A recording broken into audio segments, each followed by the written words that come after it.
Quem aqui já leu a Bíblia toda? Levanta a mão. Deixa eu ver. A Bíblia toda, mas sem mentir. Sem mentir, falando sério. A Bíblia toda. Isso. Quem aqui lê a Bíblia pelo menos uma vez por semana? Pelo menos uma vez por semana. Se você lê mais, não tem problema. No mínimo uma vez por semana. Levanta a mão. Isso, está certo. Quem aqui já não usa mais a Bíblia de papel, está usando só a Bíblia digital no celular? Levanta a mão, ou em qualquer outro lugar, no tablet, seja lá onde for. Está bem, está certo. Quem aqui já deu uma Bíblia de presente? Levanta a mão. Olha, todo mundo praticamente já deu uma Bíblia de presente? Dá uma aí depois, tá vendo?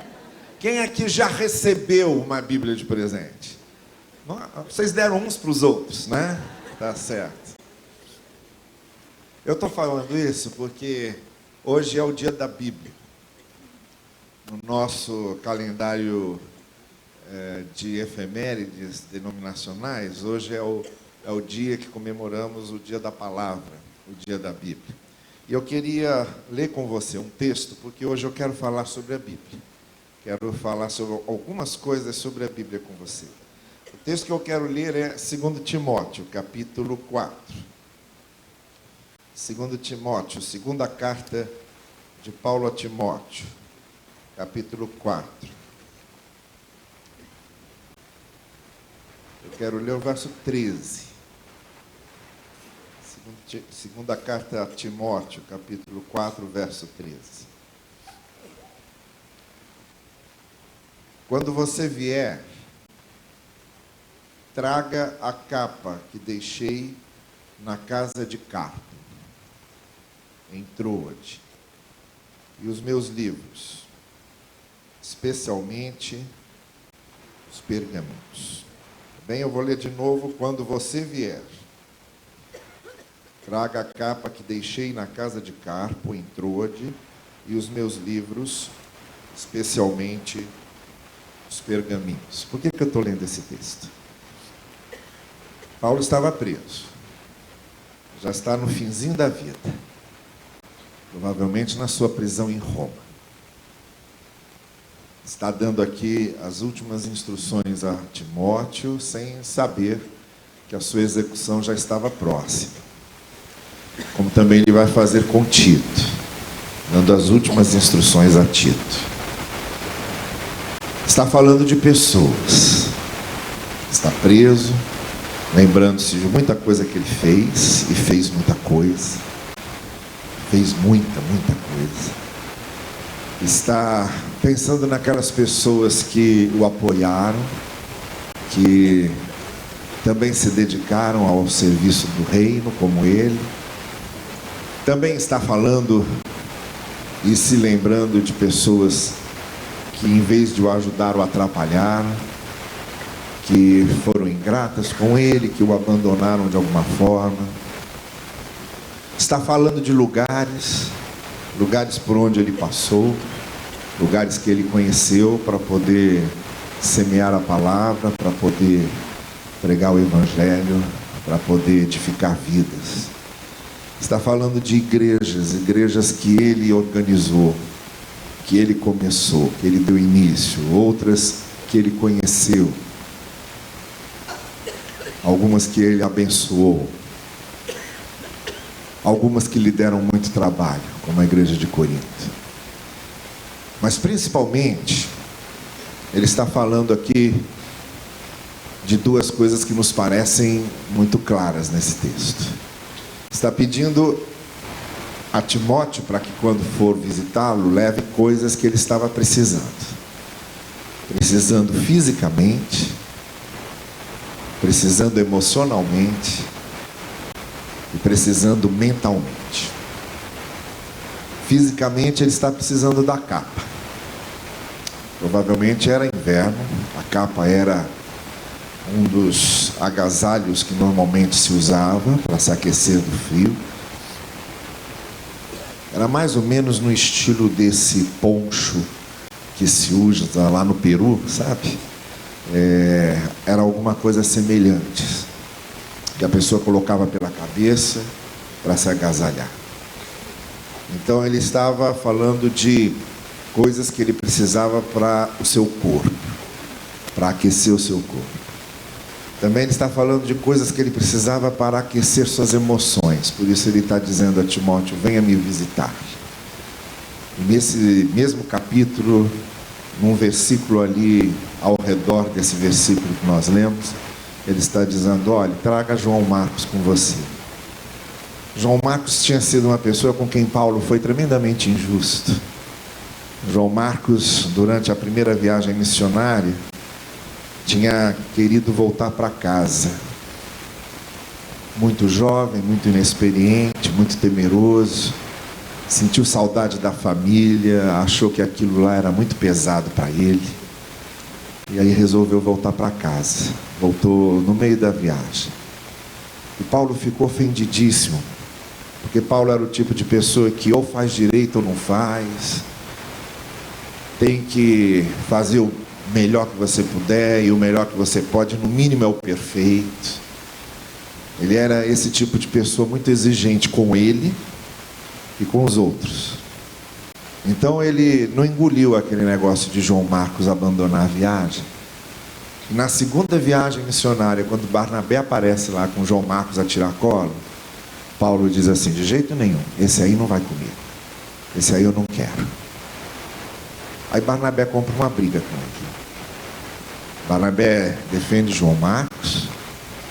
E aí diz o texto que houve entre os dois lá uma não pequena contenda. Não pequena contenda significa uma briga desgraçada entre os dois, sabe? Um bate-boca daqueles que todo mundo diz o que quer e todo mundo ouve o que não quer. Eu imagino particularmente Barnabé dizendo para Paulo assim: você, rapaz, você quando se converteu, ninguém acreditava em você não. Eu que tive que levar você para o meio dos apóstolos, introduzir você junto aos cristãos, porque estava todo mundo desconfiado que você fosse um espião, que você estava fingindo. O histórico que você tinha de ter perseguido tanta gente, de ter autorizado a morte de tanta gente, de achar que estava fazendo um serviço para Deus, encarcerando os nossos irmãos. Ninguém acreditava em você, ninguém dava uma moeda furada por você. Fui eu que te levei lá e disse: não, pode acreditar nele. E eu estou fazendo a mesma coisa com João Marcos agora. Eu estou dizendo para você: vamos acreditar no rapaz, vamos dar mais uma chance para ele. E agora, no finzinho da vida, ele pede para Timóteo levar João Marcos com ele. E ele diz assim: me traz João Marcos, porque ele é precioso para mim.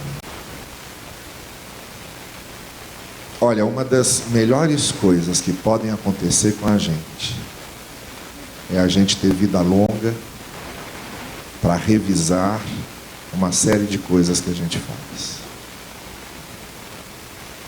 É uma bênção poder viver muito para repensar certas coisas.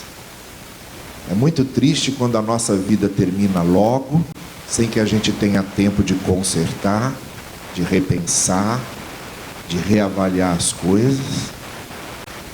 E ainda bem que Paulo estava lá já uma certa idade em que ele teve tempo de repensar a situação dele com João Marcos, teve tempo de reinterpretar tudo, teve tempo de mostrar que a sua ideia tinha mudado.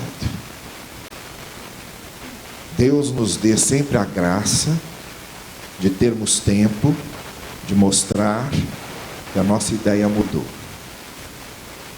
Que tenhamos tempo de vida para que possamos mostrar que a nossa visão mudou, que a nossa compreensão da vida e das pessoas mudou. É uma bênção isso, e Paulo teve essa bênção de poder refletir e mudar seus pensamentos. Bem-aventurado é aquele que pode viver para mudar seus pensamentos. Então ele pede para Timóteo levar João Marcos com ele. Então eram coisas que ele precisava para a sua emoção, para a paz interior. Ele precisava da capa para o corpo precisava das pessoas para a sua alma, e precisava de livros para a sua mente. Por isso que ele diz nesse texto aqui, olha, você me traga os livros e me traga os pergaminhos. Havia essa diferença, essa diferença no grego original. Ele fala em papiros, que era feito do material de junco, de uma planta, e ele fala nos pergaminhos.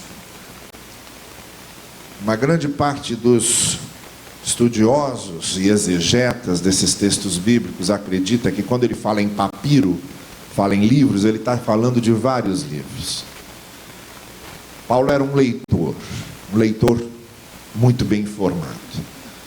Tanto que quando ele chega no Areópago, em Atenas, ele cita lá os poetas gregos para poder falar aos gregos sobre Deus. Não cita os profetas, nem cita a Bíblia, cita os poetas gregos. Porque Paulo também acreditava que era possível encontrar pedaços da verdade em toda a sabedoria humana. E quando fala em pergaminhos, provavelmente ele está falando da Bíblia do seu tempo, que é o Antigo Testamento. É o que nós hoje chamamos de Antigo Testamento. Que era a lei de Moisés, que eram os livros proféticos, que era a história de Israel. Ele queria livros para ler e queria as Escrituras para refletir sobre elas. Por isso que eu escolhi esse texto, para hoje refletirmos um pouco sobre a importância da palavra. Paulo preso, precisava para alimentar a sua mente de livros, mas precisava especialmente para alimentar a sua mente da palavra, dos pergaminhos, das Escrituras. Olha, hoje eu quero compartilhar, como eu disse, algumas coisas sobre a Bíblia com vocês. Primeiro, que eu quero dizer que quando você pega um livro desse aqui na mão, quando você segura a Bíblia na mão, ou quando você abre a Bíblia no seu celular, o que você já está segurando aí, e o que você está tendo acesso aí já é um milagre. Porque isso aqui tem séculos escrito, com manuscritos copiados e preservados ao longo dos tempos, que chegaram às nossas mãos. Pessoas que atravessaram a história com essas cópias, com esses manuscritos, e que os preservaram para a gente. Nós temos nas nossas mãos hoje essa facilidade, porque depois que a imprensa foi inventada, se tornou muito fácil fazer cópias disso aqui. Mas quando você queria uma cópia da Escritura, por exemplo, Paulo, para receber os pergaminhos, um pergaminho era feito de pele de animal, e era um processo caro, muito caro. Então, para se ter um pergaminho daquilo era muito raro. Outra coisa era carregar. Ninguém carregava uma Bíblia inteira. Ninguém carregava todos os livros das Escrituras do Antigo Testamento, por exemplo. Carregava-se partes. E ninguém ficava abrindo, agora leia aí e tal. Não existia isso, porque não tinha como. Cada rolo daqueles enorme, você precisava ter um espaço, precisava estar carregando com você, então não se levava para lá e para cá. Por isso que muita gente decorava as Escrituras. Quando você pega aqui um autor do Novo Testamento citando um texto do Antigo Testamento e você compara os dois e vê diferença, é porque ele não está lendo e nem está copiando, ele está citando de memória. Por isso que de vez em quando há algumas diferenças de uma palavra ou uma frase ou outra. Porque na maioria das vezes, quando eles citavam as Escrituras, eles citavam de memória, porque não tinha esse negócio, abre o rolo agora aí, não tem como. Isso aqui começou a ser facilitado com a invenção da imprensa, para que você tivesse livros à mão, e hoje você tem tudo quanto é tamanho, tem de tudo quanto é jeito, tem tudo quanto é língua. Você abre qualquer Bíblia hoje, tem lá as notas de rodapé, com explicações, com facilitações para a sua compreensão. Então o fato de hoje nós termos a Escritura na mão, com essa facilidade que nós temos, isso é um milagre. O que faz com que quando nós desprezamos o fato de termos hoje o tempo na história que mais facilita o acesso à palavra. Nós estamos vivendo o tempo na história como ninguém mais viveu com acesso à palavra como nós temos. Podendo ir a ela de qualquer jeito, em qualquer tempo, em qualquer formato, em qualquer língua, em qualquer lugar. Podendo ir a ela em qualquer lugar em que estejamos. Nenhum tempo na história antes de nós teve as facilidades de acesso à palavra como nós temos. Só tem duas coisas que nos impedem de ler a palavra: o desinteresse e a preguiça. E as duas coisas normalmente usam como máscara a desculpa da falta de tempo.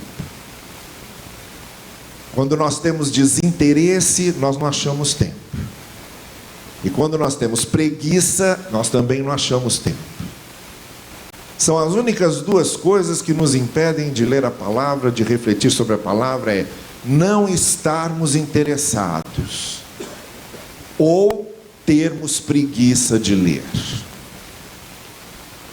Mas se você consegue vencer esses dois obstáculos, se você se interessa e se você não tem preguiça, aí você lê e reflete. Então tem algumas coisas que eu gostaria de lembrar você. A primeira é a seguinte: isso aqui é um livro divino, mas é um livro humano. Este é um livro divino, mas é um livro humano. Ele é um livro divino porque é a mensagem de Deus, mas principalmente é uma mensagem sobre os problemas humanos. É um livro divino porque ele apresenta a Deus, mas principalmente ele apresenta os homens, as pessoas. Quando a gente lê a Bíblia, nós nos encontramos nela. Ela está falando da gente. Ela está falando das nossas questões, está falando das nossas angústias, está falando das nossas dores, das nossas alegrias. Esses personagens bíblicos somos nós. Tudo que eles viveram e tudo que eles experimentaram, nós vivemos e experimentamos. Então, quando a gente olha para a Bíblia, a gente não está olhando para um objeto divinizado, porque é um livro de Deus. Ele é um livro de Deus, mas ele é especialmente um livro das pessoas. Até para apresentar Deus, ele apresenta através da história das pessoas. Até para conhecermos Deus neste livro, nós conhecemos Deus através da história das pessoas. Este é um livro de testemunho das pessoas sobre Deus. Este é um livro das pessoas que se encontraram com Deus. Este é um livro das pessoas que ouviram a palavra de Deus. Este é um livro das pessoas que creram. É um livro das pessoas que tiveram fé. É um livro das pessoas que tiveram experiências com Deus. Por isso a gente se identifica com ele. Quando nós lemos a Bíblia, nós estamos lendo um livro de Deus, mas estamos muito especialmente lendo um livro da gente, de quem somos e do que precisamos conhecer. A segunda coisa que a gente tem que lembrar é que esse é um livro eterno, mas é também um livro temporal. Eu digo que ele é eterno porque a Bíblia está aí, contemporâneo, atual. Muita gente já quis acabar com a Bíblia, muita gente já quis exterminar a Bíblia da face da terra e continua aí. O livro mais vendido no mundo, o livro mais conhecido, o livro mais famoso do mundo está aqui, a Bíblia, a palavra de Deus. Mas ela é um livro temporal, por isso a gente tem que ter cuidado Quando eu falo que ela é um livro temporal, eu estou dizendo que ela foi escrita por pessoas que viveram a sua época. E quando a gente lê a Bíblia, nós estamos lendo sobre essas épocas. E essas épocas tinham culturas diferentes da nossa, tinham costumes diferentes dos nossos, tinham hábitos diferentes dos nossos. Então veja, quando eu leio a Bíblia, eu não estou lendo para adotar a cultura das pessoas. E não estou lendo para adotar os hábitos das pessoas. E nem estou lendo para adotar os costumes das pessoas, porque são pessoas de outra época. São pessoas de séculos atrás, no mínimo de 20 séculos atrás.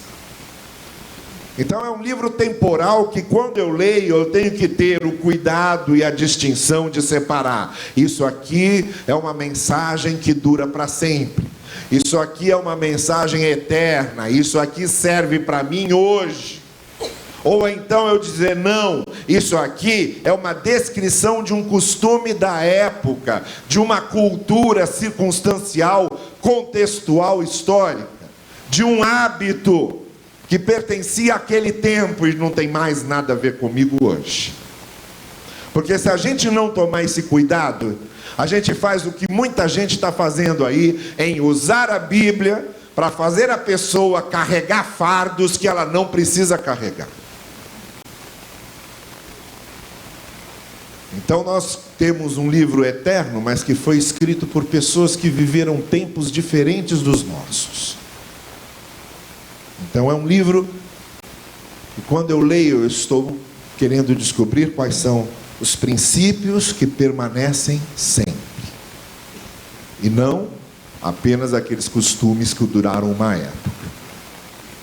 Então não importa para mim, não me importa nem um pouco, não me interessa nem um pouco se as mulheres eram proibidas de falar em Corinto, ou se as mulheres tinham que usar véu, porque isso eram costumes da época circunstanciais, restritos a um costume histórico, contextual, que não me interessa hoje. Ninguém venha tentar aplicar sobre a minha vida um costume de época, porque eu estou numa outra época, eu não sou refém de um costume que já passou.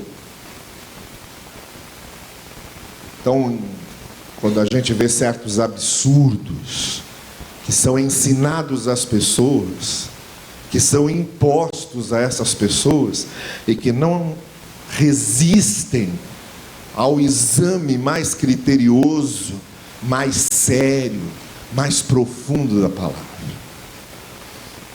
Então é um livro divino, mas é um livro humano, que trata da gente.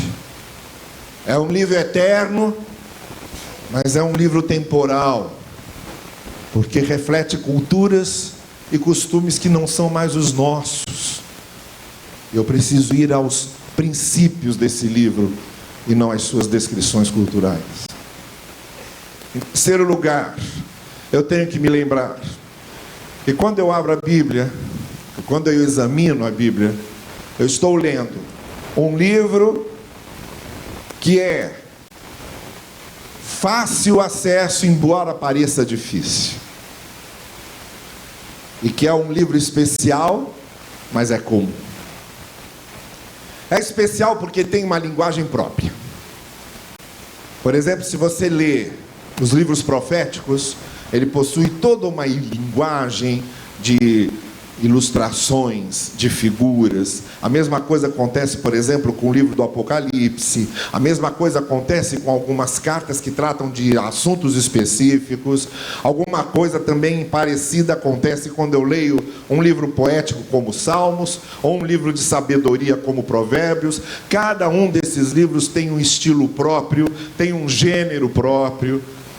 Então, é um livro especial, no sentido de que ele é um livro que possui uma mensagem especial para mim, mas é um livro como outro qualquer, no sentido de que ele tem gêneros que eu preciso saber avaliar. Eu não vou interpretar uma linguagem poética como se fosse uma linguagem literal. Eu não vou interpretar uma linguagem figurada como se fosse uma linguagem direta, porque quando eu cometo esse tipo de confusão mental, eu prejudico a minha interpretação. É um livro que, para ser lido, precisa ser lido como qualquer outro. Às vezes com um dicionário do lado, às vezes sabendo distinguir o que é uma metáfora do que é uma linguagem literal, às vezes entendendo qual é o gênero poético, qual é o gênero histórico, qual é o gênero epistolar. Então é um livro como todos os outros, e como todos os outros, na hora de interpretá-lo e compreendê-lo, eu preciso seguir algumas regras de interpretação que servem para tudo, para qualquer outra literatura. E eu tenho que tomar muito cuidado para não confundir essas coisas. É um livro especial e comum, entretanto, porque eu só vou aprender sobre ele se eu ler. Deixa eu dizer uma coisa para você. Não tem nenhum outro jeito da mensagem desse livro entrar na sua cabeça e no seu coração, a não ser lendo. A não ser lendo. Lendo sistematicamente, lendo continuamente, lendo com atenção, lendo com interesse. Lendo em seu exato contexto, entendendo um texto pelo que vem antes e pelo que vem depois. Então é claro que não faz sentido eu querer encontrar uma mensagem de Deus para a minha vida, simplesmente botando o dedo aqui, em uma página qualquer, apontando e lendo, como se isso aqui fosse um horóscopo divino, ou um livro mágico de Deus. Eu posso até fazer isso, e pode haver algumas coincidências, mas não é a técnica que Deus usa. A leitura é que me faz conhecer a palavra, a leitura continuada, a leitura programada, a leitura persistente. Eu posso folhear isso aqui e botar o meu dedo num versículo aqui e dizer, está lá, Judas foi e enforcou-se. Não, essa mensagem não está completa. Espera aí que Deus tem alguma coisa para mim. Aí de novo eu folheio, meto o dedo ali e está lá escrito, vai tu e faz o mesmo.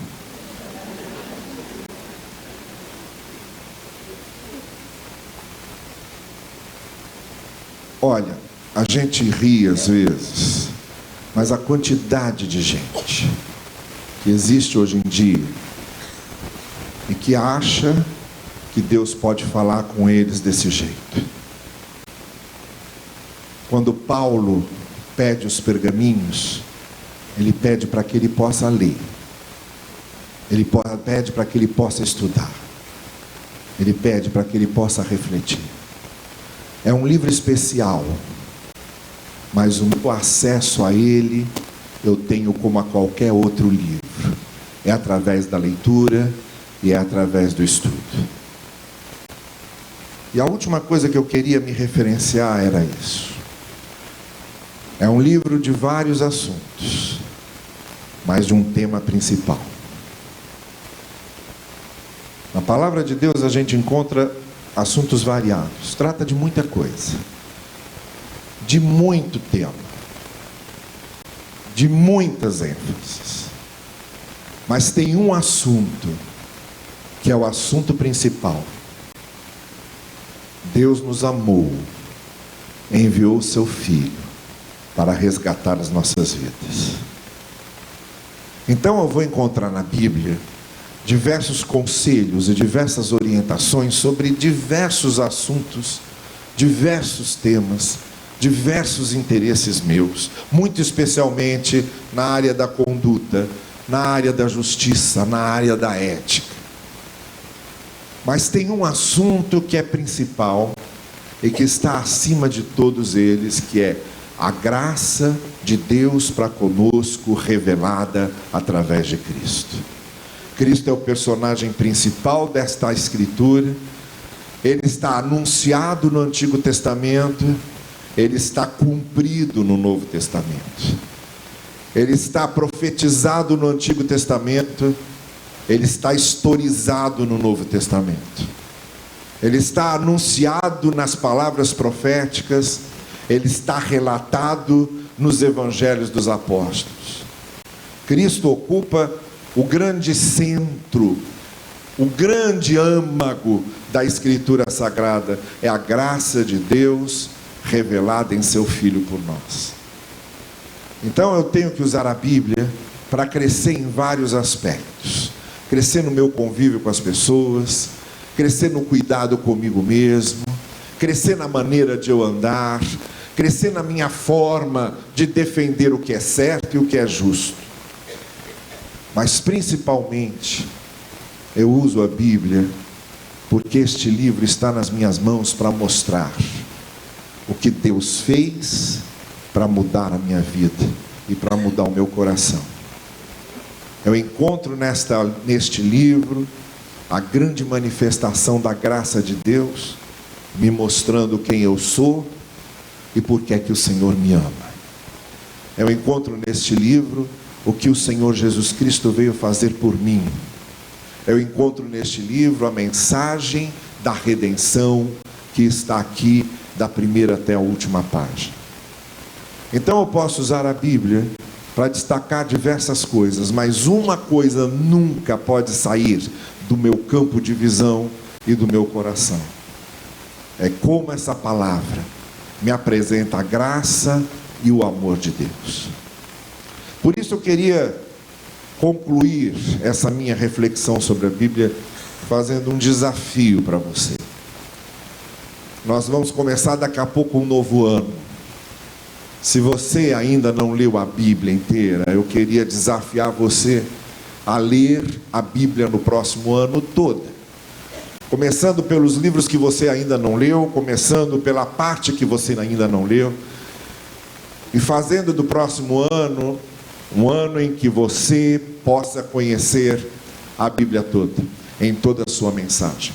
Segunda coisa que eu gostaria de sugerir a você que fizesse: acostume-se a ler a Bíblia continuamente, como um exercício diário, como um exercício que se repete consecutivamente, como um exercício que faz bem a você e ao seu coração. Leia um trecho cada dia, leia um parágrafo cada dia, leia uma página cada dia, leia um capítulo cada dia, mas leia continuamente. Coloque isso no seu coração e faça isso, porque você só tem a ganhar quando abre as páginas da Bíblia, quando abre as páginas da palavra e lê com interesse e lê continuamente. E terceiro, reflita sobre o que você está lendo e desafie-se a si mesmo a viver o que esses princípios sagrados estão ensinando a você. Não basta apenas ler e ficar por isso mesmo. Não basta apenas conhecer a palavra e ficar onde está. A palavra de Deus é algo vivo que deve nos motivar à mudança, deve nos motivar a melhorarmos, deve nos motivar a crescer. Então leia sim a palavra, reflita sobre a palavra, mas sempre pergunte a você mesmo se você já está vivendo aquilo que você leu, se aquilo já faz parte da sua vida, se aquilo faz parte da sua experiência pessoal, e comece a colocar em prática o que a palavra de Deus vai ensinando a você.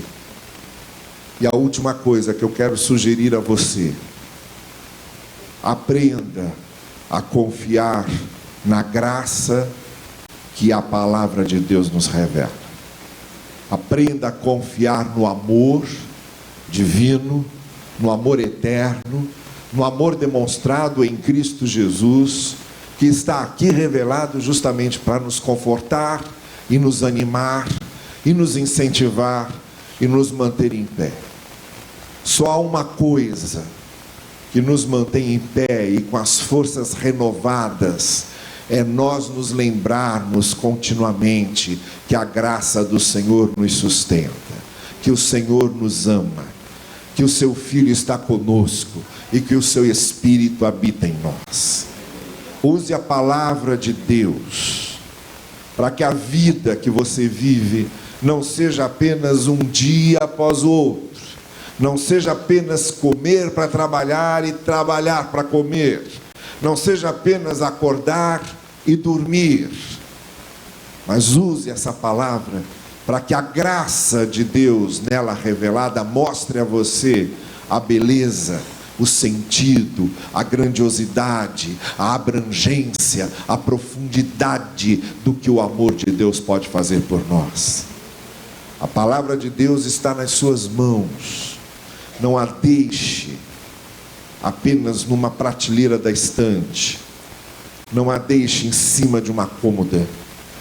Não a traga apenas para a igreja quando você vem. Não a esqueça num canto. Ela é um milagre, está nas nossas mãos. Abra, leia, veja o que Deus tem para você e deixe que essa palavra mude a sua vida, firme os seus passos e faça você conhecer cada vez mais o propósito que o Senhor tem para a sua vida. Curva a sua cabeça comigo e vamos orar. Senhor querido, nós te agradecemos porque nós temos a tua palavra nas nossas mãos, mas que ela não esteja apenas nas nossas mãos, que ela esteja nos nossos corações, que ela esteja diante dos nossos olhos e diante das nossas almas, que ela esteja diante das nossas mentes e diante dos nossos passos e dos nossos gestos. Senhor querido, que a nossa experiência com a tua palavra, que o nosso aprendizado com a tua palavra se torne cada vez mais consistente, firme, que possamos descobrir a revelação da tua graça, do teu amor e do teu propósito para as nossas vidas. Nós te pedimos, faze-nos leitores atentos e transformados pela palavra que dura para sempre, e que na nossa vida possa se renovar e se reafirmar a palavra e a promessa de que a tua palavra nunca volta vazia. Nós te pedimos no precioso nome de Jesus. Amém.